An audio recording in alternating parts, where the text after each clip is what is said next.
Coming up on Lawmakers. The PSD offers up a consumer-friendly decision on natural gas deposits. Lawmakers move to protect monies from emissions fees used to alert drivers about repair rip-offs. And they move to beef up airport security by better defining the term weapon. Live from Atlanta, this is Lawmakers for Tuesday, February 5th. Here are your hosts, Susan Hoffman and Gerald Bryant. Good evening, everybody. Also tonight, if you have a rundown vacant home next door, help may be on the way. And we'll tell you about a plan to exempt military personnel from paying state income tax. But first, our lead story, natural gas. Natural gas deregulation is an issue that will challenge lawmakers this legislative session. That much is clear by the many bills filed addressing problems with deregulation. 38 so far and counting. Before the debate even starts, we have good news this evening regarding natural gas. Today, the Public Service Commission made a decision that will keep consumer costs down. Correspondent Hamilton Northcutt is joining us live to explain. Hamilton. Well, last week, gas marketers asked the PSD for permission to charge higher deposits to customers considered a credit risk. The marketers want to base deposits on the winter months only when gas usage is highest. Members of the PSD chose not to go along with that. First of all, it's illegal to go out and break that seal, but most important of all, the safety hazards concern in breaking that seal. I would ask Mr. Edge if you would put out from this commission a consumer advisory that would strongly encourage consumers not to go turn their gas back on. I mean, that could be extremely dangerous. And Mr. McGriff, I would ask that you would work with Mr. Edge in developing that consumer advisory. I don't want to see some tremendous explosion or accident that would happen as a result of consumers taking their own fate into their hands. So I would hope that we would put something out as soon as possible on that.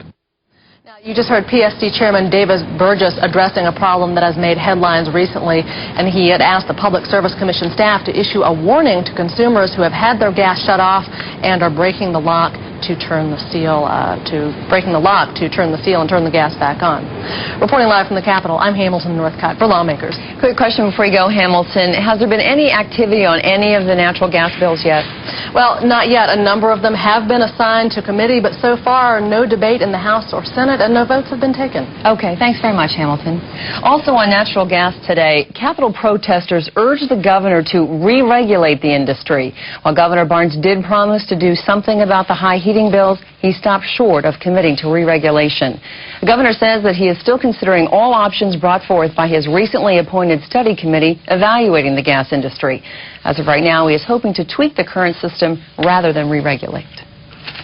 In other news, the state Senate today passed a bill that eliminates the statute of limitations on the so-called 7 deadly sins. Senate Bill 333 is a crime-fighting measure that's part of Lieutenant Governor Mark Taylor's legislative package. Here's Senator Greg Hecht. I appreciate the opportunity to present the Lieutenant Governor's initiative to protect and safeguard our crime victims from violent crimes and very severe crimes that need an additional opportunity for prosecution so that our victims may be safeguarded and the public may be protected from the future acts of dangerous criminals. Senate Bill 333 is critical to keep up with the advancements of technology. What Senate Bill 333 does is it eliminates the statute of limitations for 7 significant and serious crimes. They include murder or felony murder, armed robbery, kidnapping, rape, aggravated child molestation, aggravated sodomy, aggravated sexual battery.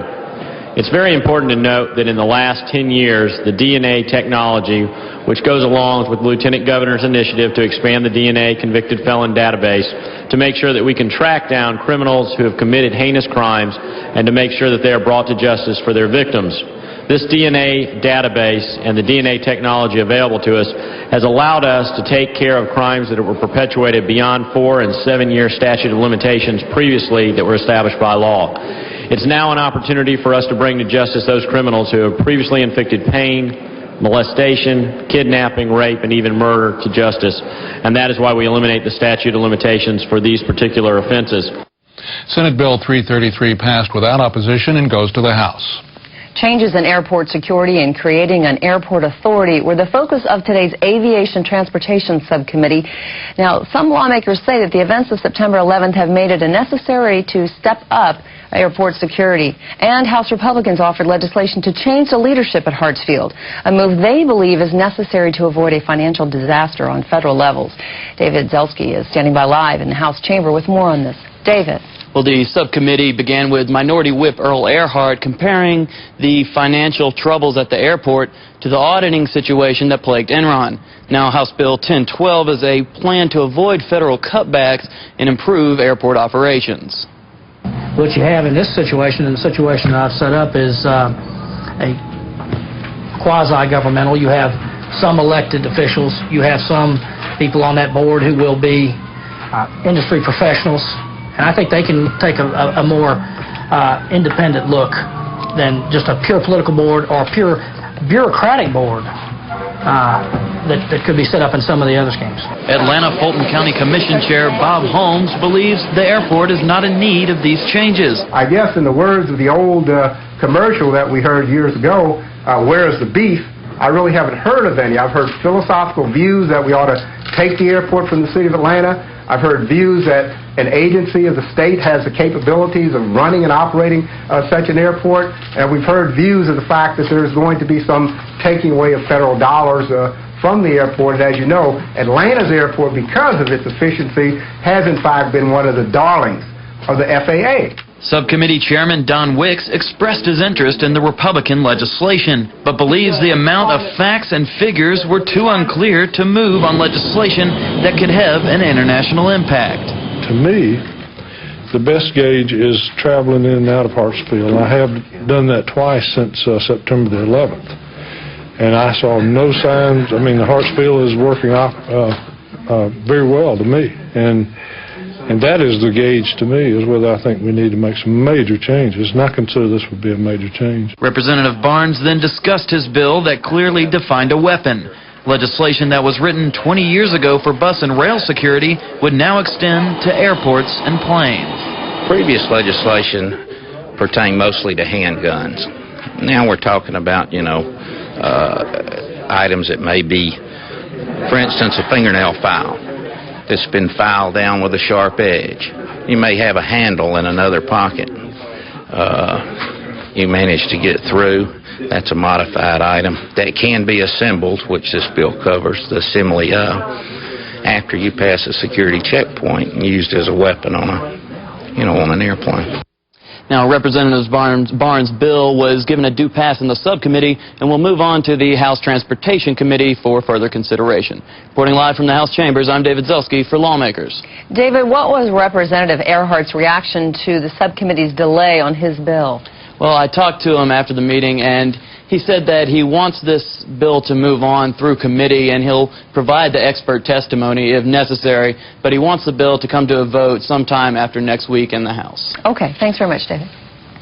Meanwhile, the Senate voted today to engross a House auto emissions bill. That means House Bill 1108 can't be changed in committee or on the Senate floor. Metro Atlanta counties are mandated to have auto emissions testing. This bill attempts to deal with complications brought about by a court decision. Federal regulations require that part of the fees for emission inspections go to alert consumers about auto repair shops that might rip off consumers needing work done to comply with emission standards. Senator Michael Mayan von Bremen explains. Back in December, a state court struck down the ability of the EPD to use that funding to alert the consumer, stating that the language from the bill we passed 2 years ago was not broad enough to cover that use of the fee. Senate Republicans argued against engrossing the bill. Senate Democrats said engrossment was necessary. Here's some of that debate. When the House engrosses a bill, remember their position is whether we engross it or not. If we change a comma, it's dead in the House. So by their actions, they are already controlling the actions of the Senate. Our bills are not treated that same way. If we engross a bill over here and send it to the House and they don't engross it, they feel perfectly comfortable changing it. The sky's not falling on this thing. We're not in dire straits here. What we're doing, though, is locking legislators out of the process. And that, to me, is abhorrent. That we're locking legislators out of the process and having the bureaucrats run the government. It's like the inmates running the asylum in some instances. It's just not right. I do take issue, though, with the fact that we're saying that a bureaucrat is telling the General Assembly what to do. It took an author of a House bill to introduce it. It took an author of a House bill to ask for it to be engrossed. The simple fact of the matter is, if this becomes a political issue to deal with other issues that you would like to talk about, then, again, we did not engross it. It dies the minute it goes back to the House. Now, the first vote to engross the bill lost. The vote to reconsider won. A second vote to engross House Bill 1108 won by 2 votes. Again, engrossment means the bill can't be changed before it comes up for a Senate vote. Is it too dangerous to drive while using a cell phone? That was the question before the House Motor Vehicle Committee this afternoon.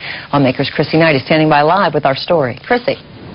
Well, Susan, today victims of cell phone-related car accidents gave heart-wrenching testimony to members of the House Motor Vehicle Committee, expressing their support for House Bills 335 and 1093. My son is dead because I took him for a walk. And it's so sad that nobody has common sense. It's common sense. You open up your booklet, the cell phone booklet says to not use while driving. If any of you have tried to talk on the phone and tried to steer any kind of vehicle making a turn, you'll find it very difficult. The human wrist does not allow you to make the rotation that's necessary. That's why you need 2 hands, really, to turn the wheel. He turned the wheel, but he turned into her rather than away from her. But not everyone is fully supporting these bills. Beth Knutson from Sprint PCS talked about other alternatives to this bill that legislators should consider. I know that several states are looking at data collection, and we think that that's obviously a key to any time you want to make public policy. There are always going to be horrible stories, and those things are things that we should take into consideration, but we also need to balance that with the benefits of the wireless phone and how to best legislate. It really depends on the problems that exist and identifying those properly. During the hearing this afternoon, Representative Bobby Parham, who is the chairman of the House Motor Vehicle Committee, talked about combining the 2 bills because they share many similarities. The final decision, to send the bills to subcommittee for further study. Reporting live from the Capitol, I'm Chrissy Knight for Lawmakers. Chrissy, would these bills prohibit all use of cell phones in the car? Well, actually, Susan, drivers would still be able to use hands-free devices like earpieces. These bills would affect only the use of handheld cell phones while driving. Okay, thank you. And now our nightly reminder, for those of you with access to the Internet, you can watch this program online. Visit our website at gpb.org for more information. Click on Watch GPTV Online, then follow the instructions for watching live or looking at past Lawmakers programs in our archives. That website address again is gpb.org. Just another way we keep you apprised of what's going on at the Georgia General Assembly. We would also like to recommend another website for you that's a very valuable resource for information about the Georgia General Assembly. Just go to www.legis.state.ga.us/legis. That website is a wonderful research tool that we here at Lawmakers use on a regular basis.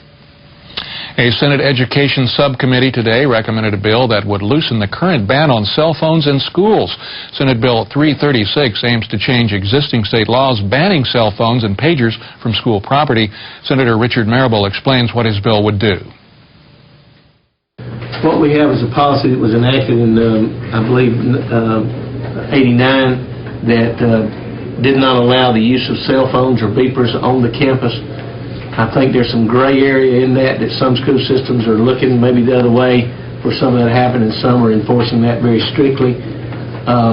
In today's ever-changing world, the parents' wishes to be in contact with their children in many different ways, I think that's one avenue that many of them choose. This would allow local school boards to set a policy, if they chose to, dealing with the use of cell phones and beepers to be used on their campuses. Could be even school to school for elementary or high school, the way I envision it, middle school. And if a school system chose not to set the policy, then it would be as is right now under the state law. Now, Senator Marable wanted to make it clear that his intent was not for students to bring cell phones into the classroom, but to give school boards the option to create policies that set appropriate times and places for students to use cell phones. The bill will go to the full Senate Education Committee tomorrow. In that same meeting, the subcommittee recommended Senate Bill 335, a bill Marable says would put some common sense into the zero-tolerance policy for weapons in schools. Currently, zero tolerance does not allow school officials the discretion to determine student intent and weapons cases. The committee recalled a case of a student suspended for bringing a Tweety Bird keychain to school, and Marble said his bill would prevent this type of narrow interpretation. This bill will also go to the full Education Committee tomorrow. Every day, thousands of Georgia children ride the bus to school, and every day their safety is put at risk by drivers who don't stop when the bus picks up or drops off the kids. Senate Bill 296 would give bus drivers more rights when reporting violations. Lawmakers Jamie Coran is joining us from the Capitol with more. Jamie. Susan, the problem with the current law is that a bus driver is required to report anyone who violates the law. However, if a police officer does not observe the incident, then that person cannot be prosecuted. And that is what this bill is intended to change. It gives a set of eyes that's equal to an arresting officer. They have that authority now, but it seems like, according to the Attorney General, that the bus driver's view of the incident is not acceptable in prosecution. Now, although this bill may answer one question, by allowing bus drivers to witness when a police officer is not there, Senator Daniel Lee says it leaves too many unanswered questions, and that was his point when he opposed the bill. My problem with this bill is that it doesn't do that. It does not improve the chances of convicting somebody of a heinous crime. It does not. Now, after some discussion today, Judiciary Chairman Renee Kemp sent the bill to a subcommittee for changes and for further discussion. One item that could be added to the bill in subcommittee would place video cameras in all buses to give the drivers some added proof when citations are made. Reporting live from the Capitol, I'm Jamie Coran, Lawmakers. Jamie, did you get any idea of how many students are affected by drivers who don't stop for school buses? Yes, they did. Now, according to a report from a local school system, at least 171,000 drivers pass stopped buses each year, and that affects about 150,000 children that put them in danger. All right. Thanks very much, Jamie. If you live next door to a run-down vacant home and there's a true eyesore, help may be on the way for you. Today, the House passed a constitutional amendment which provides tax incentives for property owners to clean up their act. Last week, the House defeated this measure. House Majority Leader Larry Walker called for reconsideration. The House did agree to hear the bill again. Simply put, the measure lets local authorities change the millage rate on individual properties if it's deemed blighted. They can go up if the owners don't care for the property. The millage rate can go down if they do clean it up. One stipulation made since last week, the home must be vacant. Many liked that change, but it did prompt Representative Bill Jackson to ask a question about a place that he owns that is not occupied nor manicured. Here's Representative Walker's response. Let me say this. I have a lot of confidence in local officials, and they are subject to the same political considerations we're subject to. And they're not going to go in and start declaring property blighted property that's habitable. If it's habitable, it would not fit within this standard. If they can do it under condemnation now. This doesn't actually give them the standards, in my opinion, are not different, but the way to proceed and get some results is different. Again, I call it rather than a carrot and a stick, it's a stick and a carrot approach. You keep it in this blighted condition, we're going to make you help pay for what it costs to keep that kind of property up. You remove it from the blighted condition, and we'll reward you for doing that. Representative Fran Miller wanted to know if the person occupying the property had to be the rightful owner or if a tenant was sufficient. The Cone Amendment that's in here, is that whether it's owner-occupied or could it be tenant-occupied as well, either? It could be tenant-occupied. Actually, the Legislative Council drew the amendment for me, and it would have required it to be owner-occupied. I didn't like that. I mean, I don't think if just because the person happens not to own it, if it's their home and they're living in it, I don't think that would. Local officials would hardly ever put anybody out anyway, but nonetheless, I just said if it was occupied. I took that owner part out and drew my own amendment. Mr. Black and Mr. Cone and I drew it, and they agreed to it. Representative Brian Joyce, a Republican, spoke against the measure, saying it would hurt the little guy. But others, like Representative Doug Everett, also a Republican, thought differently. These houses are being used for crack houses, they're being used for pimp houses, and they're in an area that mostly are not owned by the homeowners, but are owned by other people that live outside of the neighborhood and could care less about what's happening in that neighborhood. What happens is when you have an area of town that's starting to go down, the taxes in that whole area go down. And when you have incentive that sparks a little interest, it's amazing what happens with everything that connects with it. So think about this. This is one of those options you can give to your communities to help themselves do something good in areas that otherwise don't have an incentive. In the end, House Resolution 391 letting local municipalities adjust millage rates to inspire property owners to clean up their property passed 154 to 10. It moves to the Senate. A measure to compel state colleges in Georgia to report the extended absences of foreign students was introduced in the House today. House Bill 1231 would require public and private colleges to notify the Federal Immigration and Naturalization Service when a student visa holder missed 2 or more consecutive weeks of class. The bill is slated to move to the House Higher Education Committee. Also today, the House votes to give tax breaks to military personnel who call Georgia home but live outside the U.S. Today, again, the House passed House Bill 1035 as presented by Representative Paul Jennings. He says the move would exempt military personnel on permanent changes of station order for 6 or more months outside the U.S. from paying state income tax. These people who are serving us around the world and keeping us safe here in Georgia are not receiving Georgia services as they're doing that. It's fully and completely appropriate to give them this consideration. We are not placing them above any other hardworking people in the state of Georgia. We're really recognizing that their service should not require them to pay tax money when they're not receiving services. Representative Bob Holmes wanted clarification. He thought there was already provisions on the books to accommodate people who move away for a certain number of months per year.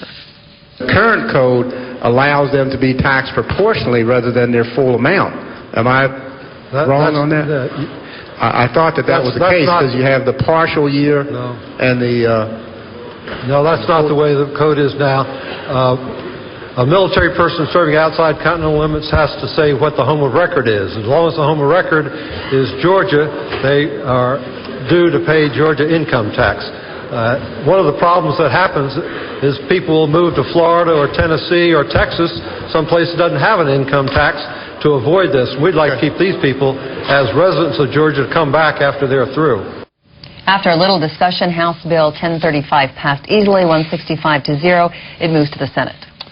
Senator Bob Gould has introduced a bill that would, in his words, clarify the moment of silence required in Georgia schools. The bill would accommodate students who wish to engage in silent prayer during that time of reflection. Senator David Scott has also signed Senate Bill 402. Scott is the author of the original moment of silence bill that became law in the early 1990s. Scott says he has no problem with supporting a bill that reinforces that silent prayer should be allowed in schools. Have you ever wondered where your computer winds up when you toss it out? It lands where most trash does, in a landfill. But Representative Terry Coleman says that's becoming a problem. Thus, Coleman has asked his colleagues to back plans to form a study committee to determine the best way to dispose of that old IBM. Take a look. There are over 10 million computers dumped in landfills every year throughout this country. This bill would appoint a council to study this problem and make a recommendation. It's made up of 3 members appointed by the governor, 2 by the speaker, and 2 by the lieutenant governor. And we talked about it in committee and felt that the best thing to do was to make sure they reached deliberated and reached some conclusion that we would abolish this council in 2005, less than about a 2-year lifespan. Coleman got what he wanted. House Bill 2 passed overwhelmingly. It goes to the Senate. Georgia firefighters were honored today at the Capitol. Lawmakers Michelle Horton has that story. Fighting fires, helping in disaster situations, and saving lives.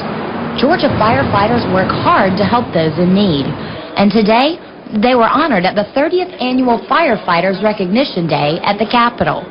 The ceremony began with members of the Hall County Fire Department singing the national anthem. Insurance and Safety Fire Commissioner John Oxendine and Secretary of State Kathy Cox thanked firefighters for all of their hard work in the past year. You know, what y'all have done with education has brought, when we took office a few years back, we had 43 people per million die in Georgia every year in fires. Last year, because of what you have done, in fire safety education and given away over 100,000 free smoke detectors, we're now down to 15 people per million dying in the state of Georgia. All of us since September 11th have had to ask the question, who are these men and women that will do this? Who are these men and women that will go where people are afraid to go? Who are these men and women that will go into these burning buildings knowing the World Trade Center is likely to collapse on your head, that this may be the last step you take? Who are these remarkable men and women? They're right here standing in front of us in the Georgia State Capitol. Governor Roy Barnes issued a proclamation to show his appreciation and aided in recognizing outstanding firefighters of the year. Sergeant Brenda Clyett was one of several honored today. She was named Educator of the Year. My main job is I go into the Office of the Public in the county school, and I teach a 6th grade fire safety class for 6th graders only. But also when I go to other places like daycare, they have a little robot called Plug It that he sings for the kids, and I go out to the nursing homes. They like to hear the robot as well, but I do the fire safety at fire extinguisher classes to business and things of that nature. Southside Department's K-9 unit was also honored today for their efforts in helping to find bodies in the World Trade Center bombings. But today was also a day for firefighters to meet with legislators to discuss issues important to them. Issues such as increased retirement pensions and disability compensation for volunteer firefighters. For Lawmakers, I'm Michelle Horton. Thanks, Michelle. Also today, the House and Senate take time to recognize the 4-H Club of Georgia this morning in both chambers. In the House, Representative Ann Purcell introduced the club, a favorite for many youth in the state. Then she called on Georgia 4-H President Christopher Roach to say a few words about what 4-H has meant to him. Over the past 8 months, I have traveled across our state to several functions as 4-H state president. But for 6 years, I have traveled across this state and the Southeast, competing and showing the hounds I've trained in my 4-H project. Last spring, I even traveled to DeCoin, Illinois to compete in the Walker World Hunt, but I've never traveled anywhere I wanted to be more than the woodlands of Georgia. I have come to respect our woodlands and our wildlife as resources, and I have 4-H to thank for helping me to set the goal of studying forestry in college and one day working for the Department of Natural Resources. I'm sure, like many of you, you've listened to the lyrics. And coming up tomorrow on Lawmakers, Governor Barnes delivers his State of the State address at 11 a.m. We'll be webcasting that address live on our internet site. For those of you with access to the internet, that address is gpb.org. We'll also have in-depth coverage of Governor Barnes' State of the State at 7 p.m. tomorrow evening here on Lawmakers. Then at 11 p.m., GPTV will broadcast a special report about the State of the State address. Be sure and tune in for those special broadcasts. Coming up next here on GPTV, Georgia Outdoors takes you on a coastal camping adventure, and you don't want to miss that. And that is our broadcast for the 12th legislative day of the Georgia General Assembly. Thanks for watching. I'm Susan Hoffman. And I'm Gerald Bryant. For all of us here at Lawmakers, good night. Good night.